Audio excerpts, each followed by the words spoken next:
yung nabanggit natin, na ang mga propeta ang may may matindi na pagsubok. Sali sila isang nabi. Ibinigay sa kanya ni Allah subhanahu wa ta'ala ang lahat. Halos nasa kanya ng lahat. Kayamanan, pamilya, kalusugan, lahat. At ilang taon na mga biyaya, binigyan ng pagsubok ni Allah subhanahu wa ta'ala. Ano yung unang pagsubok? 14 na mga anak, lahat nawala, nawafat, namatay. Kinuha ni Allah subhanahu wa ta'ala. Pagkaraan, yung kayamanan niya, subhanallah, nawala, naglaho, lahat ng kayamanan niya. Nagsabor pa rin si Ayub alayhi salam. Hindi lang yun, dumapo sa kanya ang matinding karamdaman na ang buong katawan niya, subhanallah, na may karamdaman na nabanggit na ang nagagalaw lamang niya yung kanyang dila sa pagdidikar, pag-aalaala kay Allah subhanahu wa ta'ala. Ilang taong ganito, sabi ng kanyang asawa, "Ya Ayub, isa kang propeta, mabuting tao. Bakit hindi ka magdua kay Allah subhanahu wa ta'ala?"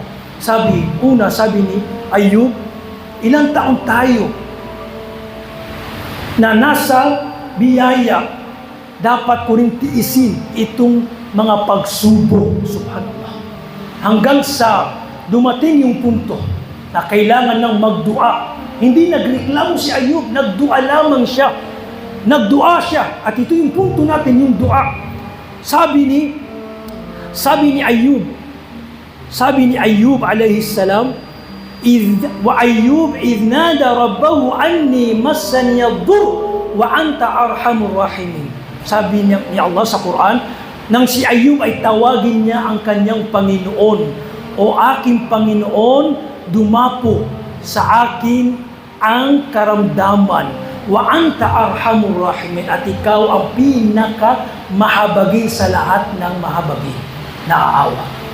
At fastajabna lahu, tinugunan namin at tinanggal namin sa kanya ang kanyang karamdaman. At ayon sa narration, mayroong inutusan si Ayub na ipadyak ang kanyang paa, lumabas ang tubig at inutusan siyang inumin, natanggal lahat ng kanyang karamdaman, at so and so forth, bumalik sa kanya lahat ang kanyang kayamanan muli at ang kanyang mga anak na nawala. Subhanallah.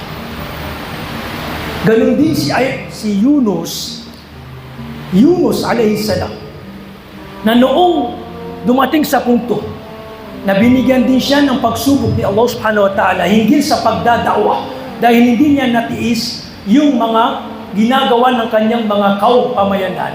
Naglakbay siya at sumakay siya sa hindi gaanong kalaki na barko. At dumating yung punto na ang lakas ng alon at nag-usap-usap yung mga tao at yung mga tao nakasakay sa barko na iyon. At sabi ng captain, kailangan natin magbawas ng tao. Kailangan natin magbawas ng tao. At idinaan nila sa palabunutan. At sumali si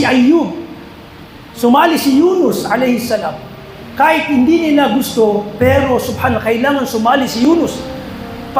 Hanggang sa ang nabubunot, una si Yunus. Sabi na, ulitin natin. Dahil alam nila si Yunus, propeta, lahi ng mga propeta. Pangalawa, si Yunus na naman ang nabunot. Pangatlo, si Yunus na naman ang bunot. At napagtanto nila na Yunus, ikaw na ang talagang nakatakda na itatapon sa dagat. Itinapon nila sa dagat si Yunus sa napakadilim na gabi. At siya inilamon ng balye ng malaking isda.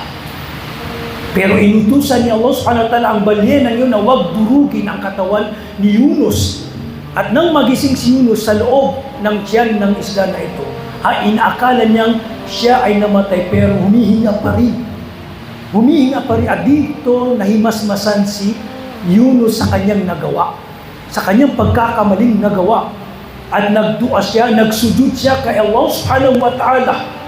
At yung mga anghel na banggit sa langit, na may naririnig silang dhikr na lumuluwalhati kay Allah subhanahu wa ta'ala sa isang lugar na napakalalim, kaiba-ibang lugar. Ang napagtanto nila yun na si Yunus nagdi-dhikr at nagdua siya. Sabi ni Yunus na isang dua, La ilaha illa anta subhanak inni kuntu minadh-dhalimin.